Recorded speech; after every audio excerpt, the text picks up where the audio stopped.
Hello friends, welcome to this session.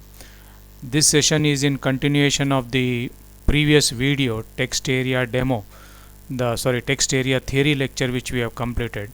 And in this session we are going to do a practical program on the text area control. This is a very small program. Here we can see you have got only two import statements, import java.awt.star and import java.applet.star.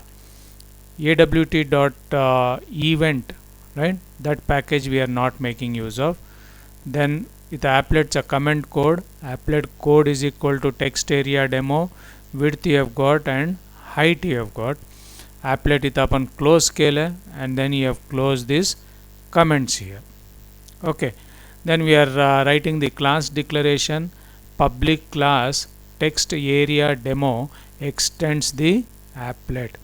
नाव इथं आपण कुठलंच Lesnar interface आपण use करत नाहीत, म्हणजे ह्या फॉर्मवरती आपल्याला user बरोबर काही इंटरॅक्शन होत नाही. Is this point clear. एक स्टॅटिक फॉर्म आहे जे थोडं इन्फॉर्मेशन डिस्प्ले करणार आहे. Then you have got the init method, right. Now init मेथडमध्ये यू कॅन सी मी एक स्ट्रिंग ऑब्जेक्ट घेतलं, ओके, आणि त्या स्ट्रिंग ऑब्जेक्टमध्ये पहिल्यांदा डबल कोटेशनमध्ये मी काय लिहिलं आहे, ॲक्शन इव्हेंट \n.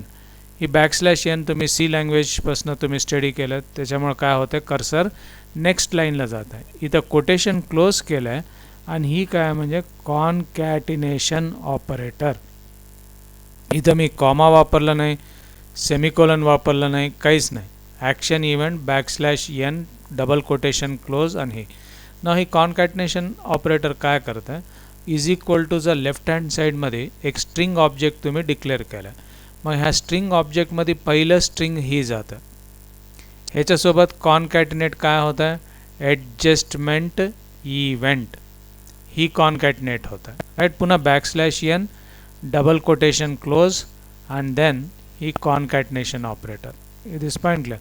तर असं आपण काय केलं, 1 2 3 4 5 6 7 8 9 10 11 लाईन्स आपण टेक्स्ट क्रिएट केलं. It is point clear. ही वाटलं तर तुम्ही एका सिंगल लाईनमध्ये लिहिलं तर काय होतं, ती टेक्स्ट फील्ड कंट्रोलसाठी उपयोग पडतं. टेक्स्ट फील्ड कंट्रोलचं मेन पर्पज काय म्हणजे सिंगल लाईन डेटा एंट्री. पण टेक्स्ट एरियाचं मेन पर्पज काय, मल्टी लाईन तुम्ही टेक्स्ट कंट्रोल. म्हणजे आपण एंटर की प्रेस केल्यानंतर नेक्स्ट लाईनला जातं, एगेन तिथं तुम्ही काय तर टेक्स्ट एंटर करू शकतात, again press the enter key will go to the next line, something like this. तर आता टोटल ही 10-11 लाईन्स आपण टाईप केल्यात आणि ही कुठल्या ह्याच्यामध्ये स्टोअर केल्या आपण, स्ट्रिंग str मध्ये. Then what I have done is text area class. ही text area class you are seeing. Now text area class लिहिताना बी केअरफुल, टेक्स्टचं टी कॅपिटलमध्ये असतं आणि एरियाचा A should be in capital. Text area class TA is equal to new text area. Okay. Now text एरियाचे आपण 5 different constructors बघितले. त्यापैकी जे शेवटचं कन्स्ट्रक्टर जे आहे, इट इज पॉईंट क्लिअर, शेवटच्या कन्स्ट्रक्टरमध्ये 5 आर्ग्युमेंट्स आहेत, राईट. त्याच्यापैकी पहिला आर्ग्युमेंट आहे त्या टेक्स्ट एरियामध्ये तुम्हाला कोणतं स्ट्रिंग डिस्प्ले करायचं आहे.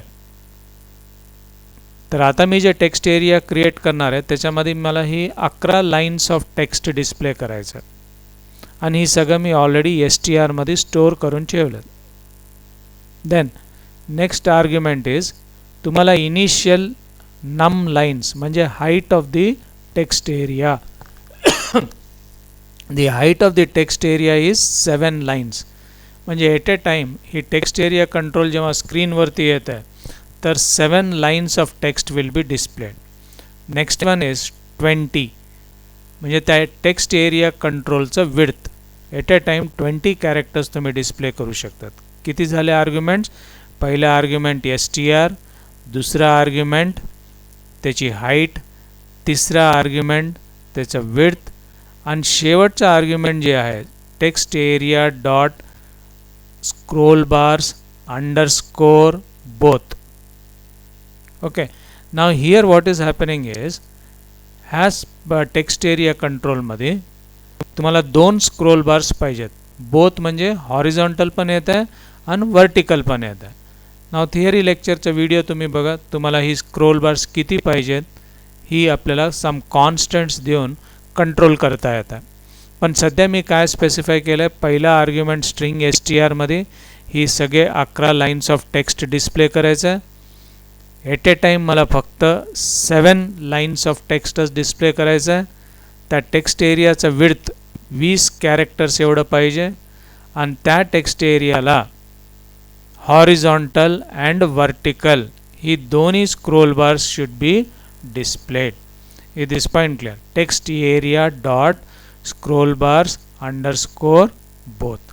And then init method मध्ये आपण 3 टास्क करतो. पहिलं टास्क आहे इनिशियलायझेशन, दुसरं टास्क आहे एडिशन आणि तिसरं आहे रजिस्ट्रेशन. पण इथं मी रजिस्ट्रेशन करणार नाही, एडिशन फक्त मी करणार आहे. ॲड मेथड आहे आणि ॲड मेथडचा ऑब्जेक्ट आर्ग्युमेंटमध्ये टेक्स्ट एरियाचा ऑब्जेक्ट टी आहे. एक ॲपलेट क्रिएट होतं आणि त्याच्यावरती सिम्पल एक text area control will be displayed. Okay, इथं रजिस्ट्रेशन मी का करत नाही, का म्हणजे मी कुठला इंटरफेस यूज केला आहे का, इथं इंटरफेस मी यूज केलं नाही आणि मला इथं युजर त्या फॉर्मबरोबर इंटरॅक्ट केल्यानंतर कुठलं तरी एखादा इव्हेंट एक्झिक्यूट करायचं नाही मला. It is pointless. त्या इव्हेंटचं प्रोसेसिंग मला करायचं नाही म्हणून मी इंटरफेस इथं काहीच घेतलं नाही. आता ही एंड ऑफ init. तर here I will write end init. Okay, small केसमधील it will be END init. Okay, and then here it is the end of the class. Okay, finished. End init and the end class.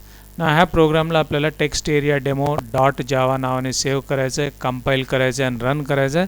He programme already save केलेला आहे, compile केलेला आहे. It is point clear, but again I will show you this one. Java C प्रोग्रामचं नाव text area demo dot Java. याला run करण्यासाठी applet viewer text area demo dot Java ही program इतर रन झाला. राईट नाव ही आपण लिहिलेलं कोड आणि ही आउटपुट दोन्ही आपण स्टडी करू. First of all string str मध्ये ही सगळं तुम्ही लिहिलेलं टेक्स्ट आहे. ओके, पण एट ए टाईम किती लाईन्स ऑफ आउटपुट डिस्प्ले व्हायला बघा. ॲक्शन इव्हेंट 1 2 3 4 5 6 अँड 7 सॉरी इथपर्यंत डिस्प्ले व्हायला. ही फक्त 7 लाईन्स का डिस्प्ले व्हायला म्हणजे ह्याच्या कन्स्ट्रक्टरमध्ये पहिला आर्ग्युमेंट स्ट्रिंग तर तुम्ही दिलं, दुसरा argument height of the text field in lines. At a time मला 7 लाईन्स डिस्प्ले करायचं आहे म्हणून 7 आणि ह्याची width I am giving here it as 20. Is this point clear. 20 characters फक्त ह्याची विड्थ आहे आणि scroll bars both. You can see here scroll bars underscore both. MCQ questions जे स्टुडंट्स अटेम्प्ट करायला ही पूर्ण ह्याचा सिंटॅक्स कसा असायला पाहिजे. टेक्स्ट एरिया ही क्लासचं नाव आहे, dot scroll bars underscore both. Now इथं दोन्ही स्क्रोल बार्स डिस्प्ले व्हायला. ही झालं vertical scroll bar. Vertical scroll bar active आहे. ही कशामुळे ॲक्टिव्ह आहे, तुमच्याकडं 11 लाईन्स आहे डिस्प्ले करण्यासाठी. ओके, पण एट ए टाईम फक्त 7 डिस्प्ले करायचे आहेत. बाकीचे 4 जर तुम्हाला बघायचे असतील तर ही स्क्रोल बारचा थंब किंवा स्क्रोल बारचा स्लाइडर इकडं मूव्ह व्हायचं. ओके, ना ही हॉरिझॉन्टल स्क्रोल बार का डिस्प्ले होत नाही, बिकॉज तुमचं जेवढं काही डिस्प्ले एरिया आहे त्याच्यामध्ये सगळं टेक्स्ट डिस्प्ले होईल आहे. मग ह्याचा काही तुम्हाला उपयोग आहे का, नाही. So that is why it is not getting active. पण एखादं टेक्स्ट ज्याच्यामध्ये number of characters are more जे ह्या एरियामध्ये बसत नाही, मग ऑटोमॅटिकली ही स्क्रोल बार येते and you can move forward or you can come backward by clicking on this scroll बारचे ॲरो बटन्स म्हणतो आपण, right arrow left arrow. It is पॉईंटला. नाव ती पण आपल्याला स्क्रोल बार ॲक्टिव्ह करण्यासाठी आपण काय करू, एक थोडंसं टेक्स्ट चेंज करू. What I will do is ही कॉम्पोनंट इव्हेंट मी 2-3 वेळेस पेस्ट करतो. ठीक आहे. आता ही ह्याच्यामध्ये जेवढे कॅरेक्टर्स आहेत ती तुम्हाला त्या डिस्प्ले एरियामध्ये पुरे होत नाहीत, म्हणून हॉरिझॉन्टल स्क्रोल बार यायला पाहिजे. येतं आहे का नाही ती आपण चेक करू ना. आणखी आता काय करू, आपण ॲट ए टाईम मला 7 लाईन्स डिस्प्ले नाही करायच्यात, मला फक्त 5च लाईन्स डिस्प्ले करायचं. मग मी second argument num lines that is the height of the text area ही फक्त 5 केलं आहे, विड्थ ह्याचं 20 केलं. आता मी ह्याला सेव्ह करतो. Okay, I have save this one. Okay, then आता I will compile this one Java C. Okay, ह्याच्यामध्ये काय तर टेक्स्ट आलं वाटतं.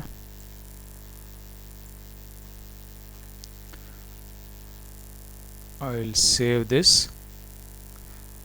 compile this and run this program. Now you can check the output compare करत with the code. First step बघा, दोन्ही तुमचे ही जे स्क्रोल बार्स आहेत दोन्ही स्क्रोल बार्स ॲक्टिव्ह झाल्यात. It is fine clear. Vertical scroll बार पण ॲक्टिव्ह झालं आहे अँड हॉरिझॉन्टल स्क्रोल बार सुद्धा ॲक्टिव्ह झालं आहे.